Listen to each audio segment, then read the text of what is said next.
Et la façon dont ils scrutent Brigitte du regard, ça indique clairement que je pense qu'ils ont dû entendre parler de ma série sur Brigitte Macron.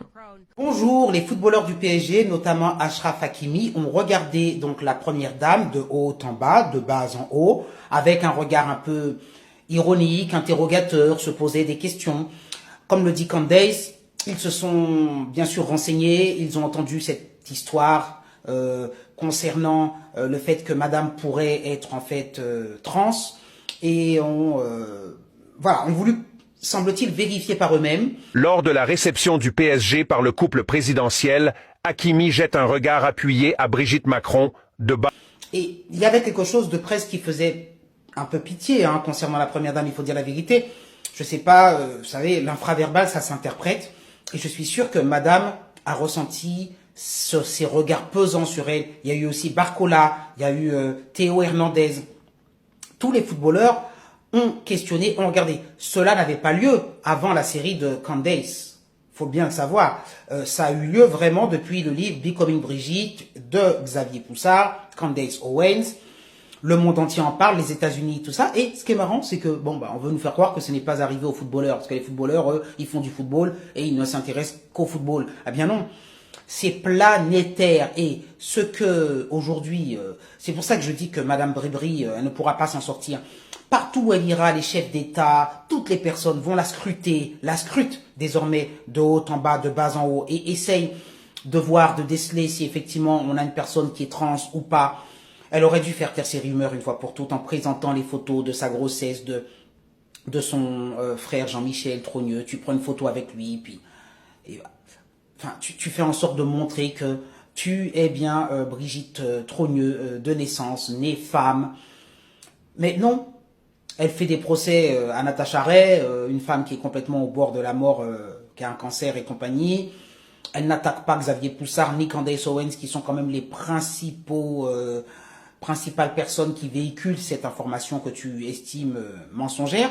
Je voudrais partager avec vous quelque chose qui m'a fait tellement rire aujourd'hui. Donc on va complètement changer de sujet, on va revenir à cette histoire de la gifle de Brigitte et tout ce qui arrive actuellement à Emmanuel Macron et Brigitte. Mais tu ne les attaques pas. Tu ne les attaques pas parce que, manifestement, il y a peut-être une once de vérité dans ce qu'ils disent. Le livre de Xavier Poussard, Becoming Brigitte, mais il est vendu aujourd'hui à des centaines de milliers d'exemplaires. Tu as J.D. Vance, je te rappelle, le second du chef d'État américain, Monsieur Trump. C'est quand même pas rien qui se moque, entre guillemets, de toi, qui reprend, qui relaie l'information de Candace Owens. Tu as Elon Musk qui également fait de l'humour sur la gifle et qui explique. Enfin, tu as quand même de grosses personnalités et le monde entier, tu es la risée du monde entier. Et aujourd'hui, à travers, donc, quand vous avez reçu l'équipe de France de football, tu as vu dans le regard de certains footballeurs. Donc, je pense que comme j'explique, cette gifle, elle n'est pas venue par hasard à Emmanuel Macron. Il y a quelque chose qui échappe complètement au couple présidentiel. Ils sont en panique totale par rapport à une vérité qu'ils pensaient pouvoir masquer et qui devient planétaire en fait. Il y a deux joueurs dans l'équipe du Paris Saint-Germain, donc voilà, ce que vous voyez c'est l'équipe parisienne, le PSG. Et donc ces deux joueurs s'appellent Achraf Hakimi et Lucas Hernandez. Et on voit Brigitte qui avance dans la ligne en serrant une à une les mains des membres de l'équipe. Et quelqu'un a réussi à filmer ce moment où précisément Brigitte passe devant Achraf Hakimi et Lucas Hernandez. Et je vous dis, je pense que ce n'est qu'une question de semaines, voire de mois. Je pense qu'on apprendra des choses. Alors, Candace Owens, elle parle de la saison 2 qui arrive et elle dit, vous allez apprendre des choses incroyables. Bon, encore une fois, on ne sait pas, la saison 1 m'a légèrement déçu parce que elle n'a pas donné de choses croustillantes qui ne se trouvaient pas dans le livre de Xavier Poussard. Mais apparemment, elle aurait des choses encore plus croustillantes, si je puis dire. Tout ce que je sais, c'est que ça ne tiendra pas les 2 années du deuxième quinquennat de Macron. Ça ne tiendra pas. Je fais le pari qu'à un moment donné, Trump va faire un tweet, un truc qui fait que à un moment donné, ça atterrira dans les chaînes mainstream. Parce que vous le savez, pour qu'à un moment donné, Madame Macron soit acculée et qu'elle doive rendre des comptes, c'est que il faut que les mainstream en parlent. Et les mainstream ont peur de l'Arcom, ont peur de la censure, ont peur de la censure du chef d'État. Parce qu'il faut bien comprendre qu'il y a beaucoup de moyens de pression et de répression pour faire taire les gens. Mais à partir du moment où un personnage comme Donald Trump ou quelqu'un vraiment d'important va poser ça à l'heure de grande écoute sur une chaîne mainstream, à un moment donné, à partir du moment où une vidéo va devenir virale concernant ce sujet, concernant l'identité de Madame Macron, je vous assure qu'elle n'aura plus le choix. Et c'est pour ça que je vous ai dit, ça presse. Il y a plein de signes qui vont dans ce sens. Pas en haut. Un scan, comme l'appellent les réseaux.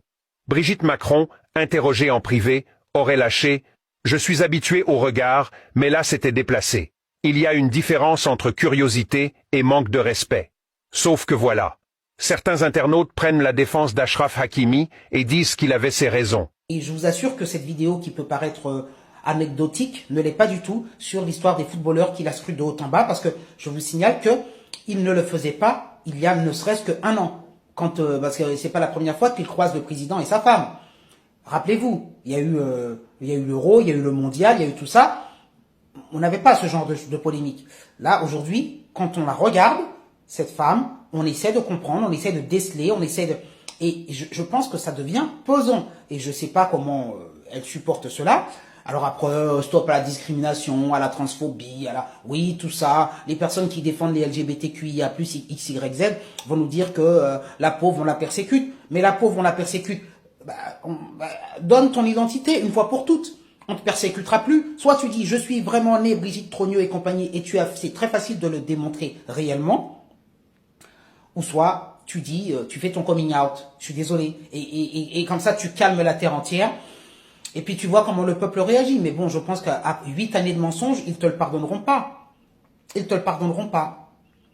Voilà, alors je ne sais pas ce que vous en pensez vous. Postez vos commentaires. Certains me diront que ce sont des ragots. Mais c'est que vous comprenez pas les enjeux au niveau de la politique internationale.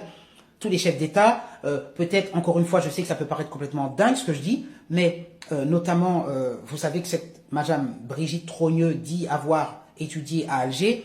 Et en fait, elle a fait une gaffe puisque c'était son frère qui, à cette époque-là, se trouvait à Alger. Bon, il y a plein de gaffes comme ça. L'Algérie a des dossiers. Bon, il n'y a pas que l'Algérie d'ailleurs. Peut-être le président américain. Et donc, ça fait pression au niveau de la politique internationale. C'est peut-être aussi pour ça que M. Macron est si doux et si généreux avec l'Algérie. Qui sait? Il y a plein de choses comme ça que l'on peut ignorer. Et de toute façon, le peuple qui regarde les médias mainstream n'imagine pas ce qui se passe en souterrain. Et sachez que les médias mainstream, notamment CNews, ils sont bien sûr au courant de cette affaire, mais n'iront jamais sur ce terrain. Pourquoi? Parce qu'ils savent qu'ils se feront couper le canal par le tout-puissant Macron. Et la façon dont ils scrutent Brigitte du regard, ça indique clairement que je pense qu'ils ont dû entendre parler de ma série sur Brigitte Macron. De toute évidence, on voit à leur visage qu'il y a des questions qui sont soulevées dans leur esprit. Non mais regardez la tête qu'ils font. C'est trop bon. Non mais regardez les images au ralenti, ouais, faites-les au ralenti. Ils sont en train de la regarder du genre, est-ce que tu serais pas... Attends, la perruque, là... Ils regardent, mais sans trop regarder, un petit peu de côté comme ça, ils sont un peu gênés. Et bien entendu, ce clip est devenu complètement viral en ligne. On m'a tagué, retagué, re-retagué ces derniers jours sur cette vidéo. Et à travers l'Arcom et tout, ils se feront couper le canal. On ne peut pas prendre... Vous savez, quand vous avez, je le répète, des salariés, des centaines de salariés, et que vous êtes responsable d'une chaîne, eh bien, la censure, elle est obligée de vous faire peur. Alors que quand vous êtes un petit TikToker comme moi, ou j'ai envie de dire, même des petits, même ils commencent à être gros, mais des petits médias non subventionnés, vous vous dites, bon, voilà, l'Arcom vous contrôle moins, vous prenez un risque, mais derrière, c'est pas des centaines et des centaines de salariés qui perdent leur emploi. Vous comprenez, vous avez vu ce qui est arrivé à C8 et compagnie. Donc voilà comment le pouvoir, rappelez-vous l'époque du président Mitterrand avec Mazarine Pinjot, je répète, c'est la même chose. Voilà comment le pouvoir censure les médias mainstream. Et c'est aussi pour ça, je le répète, que Madame Aurore Berger veut contrôler les plateformes comme TikTok, Instagram et compagnie, leur demander, avec, bien sûr, parce que Madame Berger, elle est complètement folle et fan de Monsieur Macron, c'est le bras droit, elle croit au macronisme, elle l'a dit, elle dit, voilà, elle est dans cette idéologie macroniste à fond et elle se rêve en présidente de la République poursuivant la vague macroniste. Mais, donc cette Aurore Berger, dans cette notion de oligarchique, c'est-à-dire que le pouvoir doit être concentré dans la main de puissants, et certainement pas de populistes. Le peuple ne doit pas avoir la parole. Ben voilà, mais le problème c'est que les réseaux sociaux développent le pouvoir populiste, justement, c'est-à-dire la parole de tous, la mienne, la vôtre. Et donc, de moins en moins, les gens regardent les mainstream parce que de plus en plus, ils ont compris que la vérité ne se trouvait pas dans ces médias. Et ça leur échappe de se rendre compte que le pouvoir bascule du côté du populisme, du côté du peuple qui regarde des influenceurs sur TikTok et qui ont d'autres avis aussi sur YouTube. Mais Madame Aurore Berger, Monsieur Emmanuel Macron, vous vous attaquez à une, comment vous dire, vous essayez de vider la mer avec une petite cuillère. C'est impossible. Aujourd'hui, à l'heure des plateformes, à l'heure de YouTube et des applications qui démultiplient sur les smartphones, vous ne pourrez pas contrôler les réseaux sociaux et tout ce qui se dira en dehors des mainstream. Vous êtes en train de vous épuiser pour rien. Vous ne pouvez pas. Regardez, moi, j'ai été censuré. On m'a supprimé 26 000 abonnés. Est-ce que là, je continue ou pas? Est-ce que ça m'empêche de continuer de parler? Vous supprimez mon compte TikTok. Vous avez l'habitude de faire ça. Vous l'avez fait pour 5000 comptes qui ont parlé de bribri. Supprimez-moi. Mais derrière, je continuerai. J'ouvrirai un autre compte, ici ou ailleurs. Ça n'aura aucun effet. Ça ne fait qu'énerver les personnes qui cherchent à dire la vérité. Donc voilà, ça me fait sourire de voir le président s'affoler, lui et sa femme, se mettre dans tous ces états pour essayer de faire taire les gens qui essayent de déceler la vérité. S'il n'y avait pas de mensonge, l'affaire Bribri, elle aurait été réglée rapidement. Tu montres une photo de toi enceinte, tu montres une photo de toi avec ton frère. Lors du tribunal, tu attaques la pauvre Natacha Ray qui a un cancer et compagnie. Tu fais pas ça. Tu fais une vidéo avec, tu demandes à ton frère s'il veut pas se déplacer de faire une vidéo. Tu dis voilà, je suis bien vivant, regardez. Donc il peut pas y avoir de doute là-dessus. Basta. En fait, il n'y a pas de procès. Tu fais même pas de procès. C'est parce que si tu fais un procès et si tu ne donnes entre guillemets une photocopie de carte d'électeur, vous vous rendez compte? Photocopie de carte d'électeur pour dire à voter, regardez, monsieur Jean-Michel Trogneux existe bien, donc si tu fais ça, une photocopie de carte d'électeur, hein. Monsieur Maître Enoki, je le prendrai jamais comme avocat. L'avocat de monsieur Macron et de madame Brigitte Macron va chercher une photocopie du frère de Brigitte Macron pour prouver que madame Macron n'est pas son frère, n'est pas Jean-Michel Trogneux. Et il dit, regardez, il existe bien un Jean-Michel Trogneux puisqu'il y a une carte d'électeur. Enfin, une photocopie de carte d'électeur. Ah, excuse-moi. Quand tu as fait ça, et si tu as 2 de QI, hein, enfin, si tu as un peu plus que 2 de QI, tu es un peu intelligent, tu as bien compris que monsieur Jean-Michel Trogneux n'existe pas. Je voulais juste vous faire savoir que j'ai vu la vidéo et j'ai tellement ri. Et je vous assure qu'il y a tellement de choses qui se passent actuellement en coulisses. Et je vous assure que j'ai vraiment l'intention de faire une saison 2 de Becoming Brigitte, comme je vous l'ai déjà dit. Parce qu'il est vrai que nous avons laissé plusieurs sujets en suspens à la fin de la saison 1. Et également beaucoup de choses se sont produites depuis qu'ils ont pris cette insensée et malheureuse décision de m'envoyer cette lettre de menace à mon propre domicile alors que j'étais enceinte de 7 ou 8 mois. Et je dois vous dire la vérité, je dois le dire au monde entier de ce qui s'est vraiment passé dans le cadre de cette démarche. Vous allez être juste choqués. Vous allez pas croire que ce que je vous dis est vrai. Vous allez penser que non, j'invente tout, mais je vous promets que je n'invente rien. Donc je vous assure, restez à l'écoute parce que la saison 2 de Becoming Brigitte va très bientôt arriver. Enfin, en tout cas, il existe toujours, mais il n'existe plus en tant qu'homme. Ça, tu l'as compris, et le monde entier l'a compris. Il n'y a plus de doute à avoir. Il n'y a plus de doute quand on voit la mascarade. Et encore une fois, ça ne peut que, puisque tout le monde en parle, je vous le dis, je vous l'annonce sur TikTok. Je vous l'annonce. Ça ne tiendra pas les 2 années qui viennent. Ça ne tiendra pas.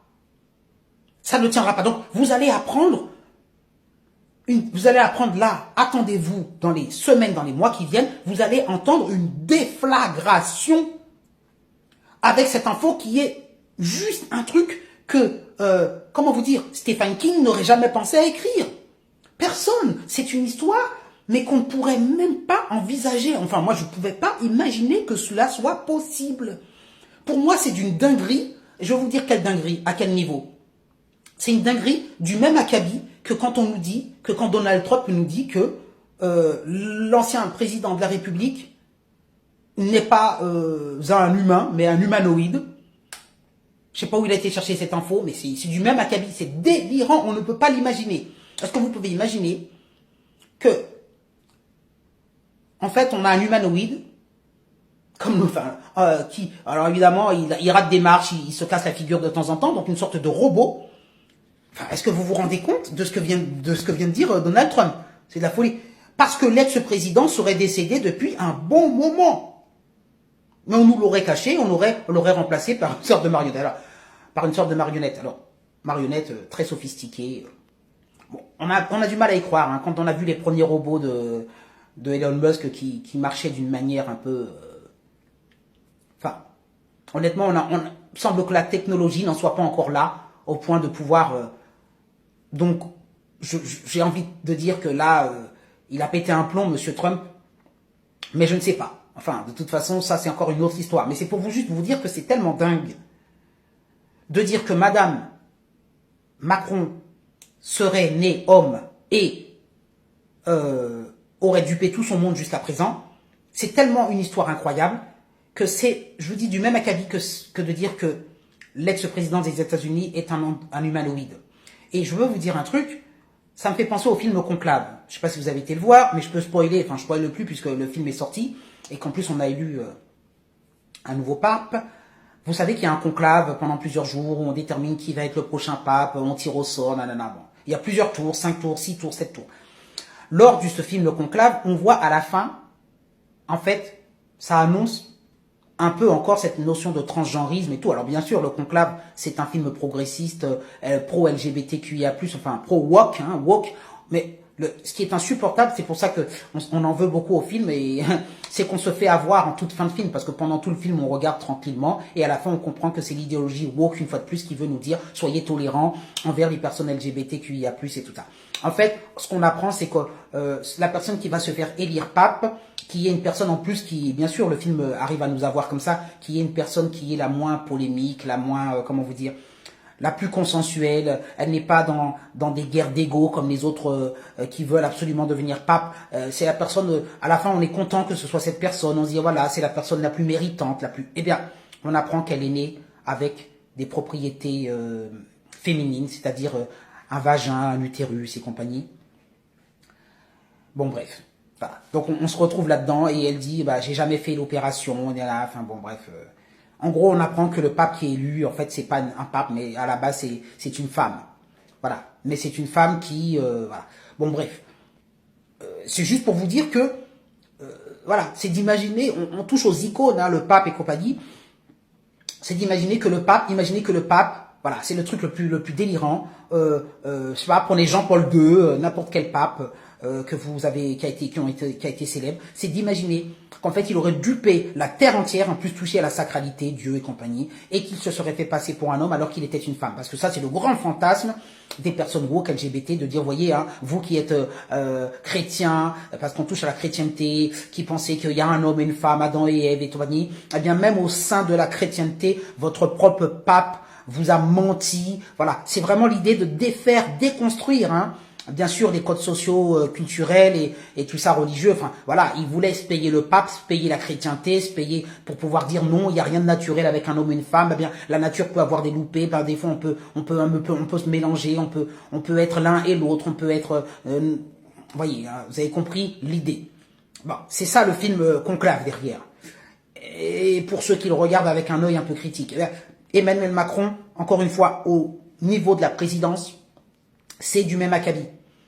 C'est-à-dire qu'on est dans quelque chose d'invraisemblable, d'impensable. Je vous assure juste d'une chose, c'est que si Emmanuel Macron avait joué carte sur table d'emblée, hein, avait dit les choses, comme je reviens, c'est tout à fait la même chose pour dans ce film Le Conclave, la personne qui est devenue pape, si elle avait dit d'emblée, vous savez, juste pour vous dire, moi je suis née femme, elle n'aurait jamais pu rentrer dans ce qu'on appelle l'élection du pape par le conclave. On l'aurait viré du conclave, on lui aurait dit non, tu peux pas. Tu peux pas concourir pour être futur pape parce que tu es né femme. On lui aurait dit ça direct. Eh bien, pour Emmanuel Macron, c'est la même chose. Si Emmanuel Macron avait dit au peuple, voilà, je suis avec Brigitte Macron, il faut savoir qu'elle est née Jean-Michel Trogneux et je suis en toute transparence face à vous, peuple français. Avant que vous puissiez poser un bulletin dans l'urne, il faut que vous sachiez cette vérité. Ma femme est donc une personne qu'on appelle transgenre Et je suis très ouvert à ça et il n'y a aucun problème avec ça. Maintenant, faites vos jeux et voyez, même mon pauvre, c'est évident que c'est Marine Le Pen qui aurait été élue présidente de la République. Voilà, ça c'est un fait avéré et certain. Donc cela a changé le destin de la France. Quand on sait ce que M. Macron a fait de la France en 8 ans, je pense que Marine Le Pen n'aurait pas pu faire pire et nous n'en serions pas là aujourd'hui. Donc vous voyez que des personnes qui me disent non mais c'est rien l'histoire de Brigitte, oh là là, c'est leur coucherie, ça se passe dans leur lit, c'est juste leur problème, on n'a pas à se mêler de la vie privée. Non, là on parle du président de la République, il ne s'agit pas de la vie privée. Là ça a des impacts et ça a des conséquences sur notre vie à tous. Parce que s'il avait dit la vérité, il ne serait pas président. Et s'il n'avait pas été président, élu, eh bien nous serions dans un autre état en France. D'un point de vue notamment de l'immigration et tout ce que vous connaissez, tous les problèmes que nous connaissons. Dès que je serai officiellement de retour de mon congé maternité, je m'y mets. Pas juste de retour pour vous raconter des petites histoires amusantes, mais vraiment pour aller au fond du problème. Voilà quand même une réalité, mais extrêmement indubitable et forte. Donc ne venez pas me dire, oui, mais ça concerne sa petite vie privée. Non. Ça impacte toute la France, cette histoire de Brigitte Trogneux, ou de Jean-Michel Trogneux, exactement. Postez vos commentaires si cette vidéo survit, parce que je parie que je vais prendre un avertissement. Et peut-être que mon compte sera fermé après cette vidéo. Mais il ne faut pas avoir peur, comme dit Mike Borowski, et à un moment donné, il faut dire les choses. Voilà, postez vos pouces en l'air si vous appréciez cette chaîne, mettez vos commentaires, diffusez-la très rapidement avant qu'elle ne soit censurée et je vous souhaite une très bonne journée. Il a vu quelque chose d'inhabituel, il a été surpris par un détail, ou simplement on sort encore une image de son contexte pour le salir?